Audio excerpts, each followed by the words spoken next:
എല്ലാവർക്കും നമസ്കാരം. ഇന്ന് നമ്മൾ സമ്മർ ആനുവൽസിനെ കുറിച്ചാണ് പറയുന്നത്. ആനുവൽസ് എന്ന് പറയുമ്പോൾ ഒരു ചെടി നട്ട് പൂവിട്ട് വിത്ത് പാകമായി കഴിഞ്ഞാൽ ആ ചെടി നശിച്ചു പോകും. അത്തരം ഷോർട്ട് ലീവ്ഡ് ആയിട്ടുള്ള ചെടികളെ, വളരെ കുറച്ച് നാൾ മാത്രം ജീവിക്കുന്ന ചെടികളെയാണ് ആനുവൽസ് എന്ന് പറയുക.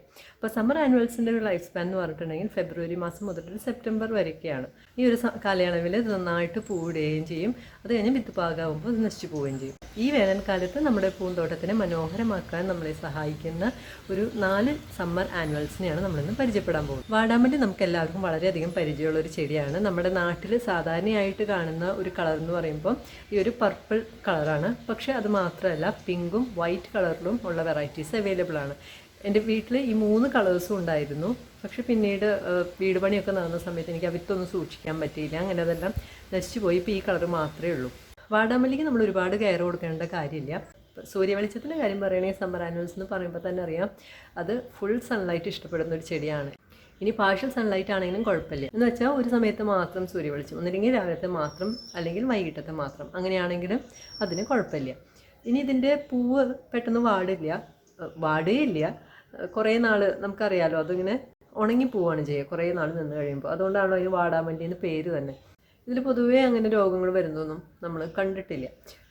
ചെണ്ടുമല്ലി ഇതുപോലെ തന്നെ നമുക്ക് എല്ലാവർക്കും വളരെയധികം നന്നായിട്ട് അറിയാവുന്ന ഒരു ചെടിയാണ്. നമ്മുടെ എല്ലാവരുടെ വീട്ടിലും നമ്മൾ വളർത്തുന്ന ഒരു ചെടിയാണ്. ചെണ്ടുമല്ലി പല സൈസിൽ പൂക്കൾ, വലിയ പൂക്കളായിട്ടുള്ളതും ചെറിയ പൂക്കളായിട്ടുള്ളതൊക്കെ കിട്ടും. അതുപോലെ ഓറഞ്ചും യെല്ലോ കളറിലാണ് സാധാരണ കാണുന്നത്. ചെണ്ടുമല്ലി എപ്പോഴും ഫുൾ സൺലൈറ്റാണ് ഇഷ്ടപ്പെടുന്നത്. ദിവസം മുഴുവൻ സൂര്യവെളിച്ചം കിട്ടുന്ന ഒരു സ്പോട്ടാണ് ചെണ്ടുമല്ലിക്ക് ഏറ്റവും അനുയോജ്യം. ചെണ്ടുമല്ലി വളർത്തുമ്പോൾ നമ്മൾ ശ്രദ്ധിക്കേണ്ട ഒരേ ഒരു കാര്യം, ഒരുപാട് വളം ചെയ്യരുത് എന്നുള്ളതാണ്. നമ്മൾ ചെടിക്ക് ഒരുപാട് വളം കൊടുത്തു കഴിഞ്ഞാൽ എന്താ ഉണ്ടാവുക അറിയോ? അതിന് നല്ല ഇലകൾ വരും, നല്ല കറുത്ത പച്ച കളറോട് കൂടിയിട്ടുള്ള നല്ല ഇലകൾ. അപ്പോൾ നമുക്ക് കാണുമ്പോൾ വളരെ ഹെൽത്തിയാണെന്ന് ഫീൽ ചെയ്യും. ഹെൽത്തിയാണ് ചെടി. പക്ഷേ വരുന്നൊരു പ്രശ്നം എന്താണെന്ന് വെച്ചിട്ടുണ്ടെങ്കിൽ പൂക്കൾ വളരെ കുറച്ചേ ഉണ്ടാവുള്ളൂ. അപ്പോൾ ഒരുപാട് വളം ചെയ്യാതിരിക്കുക. അത് നമ്മൾ ചെണ്ടുമല്ലി വളർത്തുമ്പോൾ പ്രത്യേകം ശ്രദ്ധിക്കേണ്ട കാര്യമാണ്. സൊല്യൂഷൻ നമ്മുടെ പൂന്തോട്ടത്തിലൊക്കെ ഭാഗമാവാൻ തുടങ്ങിയിട്ട് വളരെ കുറച്ച് നാളെ ആയിട്ടുള്ളൂ. പക്ഷെ ഇപ്പോൾ അതിൻ്റെ വിത്തൊക്കെ കുറച്ചും കൂടെ എളുപ്പത്തിൽ നമുക്ക് കിട്ടുന്നുണ്ട്. സെലോഷ്യയിൽ ഒരു പ്ലസ് പോയിന്റ് എന്ന് പറഞ്ഞാൽ പല കളറിൽ ഇത് കിട്ടും. അതായത് റെഡ്, ഓറഞ്ച്, പിങ്ക്, യെല്ലോ, ഇതാണ് സാധാരണ നമ്മൾ കാണുന്ന കളർ. അതേപോലെ തന്നെ ഡിഫറെൻറ്റ് ഹൈറ്റ്സിലും ഒരു 30 സെൻറ്റിമീറ്റർ മുതൽ ഒരു 5 അടി വരെ ഹൈറ്റ് വരാവുന്ന രീതിയിലുള്ള പ്ലാന്റ്സും സെലോഷ്യയിലുണ്ട്. സെലോഷ്യയുടെ പൂവും നമ്മുടെ വാടാമല്ലിയും ചെണ്ടുമല്ലിയും പോലെയൊക്കെ തന്നെ ഒരുപാട് നാൾ നിൽക്കുന്നതാണ്. അത് പെട്ടെന്നൊന്നും വാടിപ്പോവില്ല. അപ്പോൾ നമ്മുടെ പൂന്തോട്ടം എപ്പോഴും കളർഫുള്ളായിരിക്കും സെലോഷ്യ നട്ട് കഴിഞ്ഞിട്ടുണ്ടെങ്കിൽ. പിന്നെ ഇതിന് ഫുൾ സൺലൈറ്റാണ് കേട്ടോ ഇഷ്ടപ്പെടുന്നത്. രാവിലെ മുതൽ വൈകിട്ട് വരെയുള്ള സൂര്യവെളിച്ചമാണ് സെലോഷ്യ ഇഷ്ടപ്പെടുന്നത്.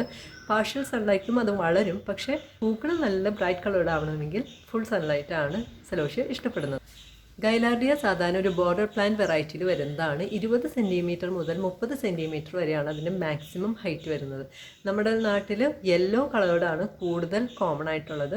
ഗൈലാർഡിയയുടെ പൂക്കൾ പക്ഷെ പെട്ടെന്ന് കൊഴിഞ്ഞു പോകും. നമ്മൾ നേരത്തെ പറഞ്ഞ 3 വെറൈറ്റി പോലെയല്ല, പൂവ് പെട്ടെന്ന് കൊഴിയും. എങ്കിലും അതിൽ നിറയെ പൂക്കൾ പിന്നാലെ ഉണ്ടാവും. അതുകൊണ്ട് എപ്പോഴും നിറയെ പൂക്കളായിട്ട് നമ്മൾ ഈ ചെടി കാണുള്ളൂ. നക്ഷത്രമല്ലി നമ്മളെ ചെണ്ടുമല്ലി പോലെ തന്നെ നമുക്ക് വളരെ സുപരിചിതമായിട്ട് മറ്റൊരു ചെടിയാണ് നക്ഷത്രമല്ലി. നമ്മുടെ നാട്ടിൽ 3 വെറൈറ്റിയാണ് കാണുന്നത്. പുറമെയൊക്കെ ഒരു പിങ്ക് വെറൈറ്റിയും വൈറ്റും കാണാറുണ്ട്. പക്ഷേ നമ്മുടെ നാട്ടിൽ അത് അത്രയും ഭംഗിയിൽ വളരാറില്ല. പൂവിട്ടാലും നല്ല ഭംഗിയുള്ള പൂക്കളാവാറില്ല. നമ്മുടെ ഒരു ക്ലൈമറ്റിന് ഏറ്റവും യോജിക്കുന്ന കളർ എന്ന് പറയുന്നത് ഓറഞ്ചും മഞ്ഞയും പിന്നെ ഒരു നിയോൺ യെല്ലോ എന്ന് പറയുന്നത്, ഒരു കൂമ്പ് കളർ എന്നൊക്കെ നമ്മൾ പറയുന്ന ആ ഒരു മഞ്ഞയാണ്. ഇത് പക്ഷേ നല്ല ഹൈറ്റ് വയ്ക്കും. നക്ഷത്രമല്ലി എന്ന് പറയുമ്പം നല്ല ഹൈറ്റ് വയ്ക്കുന്നത്, ഒരാളുടെ പൊക്കത്തിലൊക്കെ ഒരു 5 അടിയൊക്കെ ഹൈറ്റ് നന്നായിട്ട് വയ്ക്കുന്ന ഒരു ചെടിയാണ്. പക്ഷേ വേനൽക്കാലത്തിൽ അധികം വെള്ളം കിട്ടാത്തൊരു സ്ഥലമാണ് എന്നുണ്ടെങ്കിൽ അതനുസരിച്ച് ഹൈറ്റ് കുറയും. നല്ല സൺലൈറ്റ് ഇഷ്ടപ്പെടുന്ന ഒരു ചെടിയാണിത്. ഇപ്പം ഞാൻ ഈ പറഞ്ഞ ചെടികളുടെ ഒക്കെ തന്നെ വിത്താണ് നമ്മൾ നടിയിൽ വസ്തുവായിട്ട് ഉപയോഗിക്കുന്നത്. അപ്പോൾ ഇതിൻ്റെ എല്ലാം വിത്ത് വാങ്ങാൻ കിട്ടും. ഒരു 10 രൂപയൊക്കെ ഉണ്ടാവുള്ളൂ. അപ്പോൾ ഇതിപ്പോൾ സെലോഷ്യയുടെ വിത്താണ്. വിത്ത് മുളപ്പിക്കാനായിട്ട് ഏറ്റവും നല്ല മീഡിയമായിട്ട് എനിക്ക് തോന്നിയിട്ടുള്ളത് കൊക്കോപീറ്റും അതിലേക്ക് കുറച്ച് കമ്പോസ്റ്റും കൂടെ ആഡ് ചെയ്തിട്ടുള്ള ഒരു മീഡിയമാണ്. അപ്പോൾ കൊക്കോപീറ്റ് ചെറുതായിട്ടൊന്ന് നനയ്ക്കണം.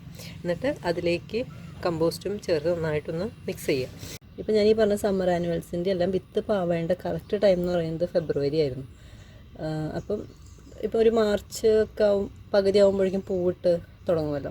ഫെബ്രുവരി 1 നമ്മൾ വിത്തിടുകയാണെങ്കിൽ. ഇപ്പോൾ ലേറ്റായി എന്നല്ല, എങ്കിലും ഈ സമ്മർ സീസൺ എന്ന് പറയുമ്പോൾ സ്റ്റാർട്ടിങ് നല്ല കളർഫുള്ളാക്കാൻ ഫെബ്രുവരി 1 വീക്കിൽ നമ്മൾ വിത്തിടേണ്ടതായിരുന്നു. ഇപ്പോൾ ഈ നക്ഷത്രമല്ലിയുടെ വിത്തൊക്കെ ഫെബ്രുവരി പകുതിയായപ്പോൾ ഞാൻ പാവിയതാണ്. ഇപ്പോൾ 2 ഇല വന്നു. ഇത് പക്ഷേ ഇപ്പോൾ നമുക്ക് പറിച്ച് നടാൻ പറ്റില്ല. പറിച്ച് നടണം എന്നുണ്ടെങ്കിൽ തൈയിൽ 4 ഇല വരണം. ഇതാണ് നക്ഷത്രമല്ലിയുടെ 4 ഇല വന്നിട്ടുള്ള തൈ. ഇത് രണ്ടും ഇലയല്ല കേട്ടോ, അത് കോട്ടഡ് എന്നാണ് നമ്മൾ പറയാം. ശരിക്കുള്ള 4 ഇല.